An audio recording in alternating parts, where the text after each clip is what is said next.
তায়াম্মুম হোক, যে কোনো একটা দিয়ে ইশারায় হলেও কি করতে হবে? নামাজ পড়তে হবে।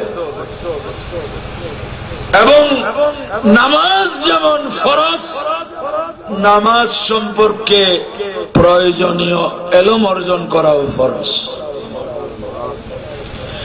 যেই জিনিস ওয়াজিব এই বিষয়ে ইলম হাসিল করাও ওয়াজিব। এখন তো আমরা আজ থেকে 15 বছর আগেও মসজিদে কোনো চেয়ার ছিল না, ঠিক না? এখন আমার মনে হয় গ্রামেও এমন কোন মসজিদ নাই যেখানে কি নাই, যেখানে চেয়ার নাই। মশলায় হাত রাখবেন, স্মরণ রাখবেন, যেই মানুষ হেঁটে মসজিদে আসতে পারে তার জন্য বসে চেয়ারে নামাজ পড়া জায়েজ নাই। উনি হেঁটে আসছেন কোথায়? ওনাকে ডাক্তার নিষেধ করছে রুকু করতে, সজদা করতে,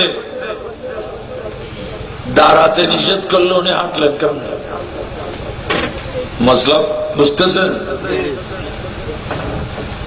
কোমর ঘুরাইতে পারবে না, সমস্যা আছে, ডাক্তার বলছে ঠিক আছে আপনি কাতারে দাঁড়াবেন। অন্যরা রুকুতে গেলে আপনি চেয়ারে বসে রুকু করবেন, সজিদাতে আরেকটু বেশি ঝুঁকবেন।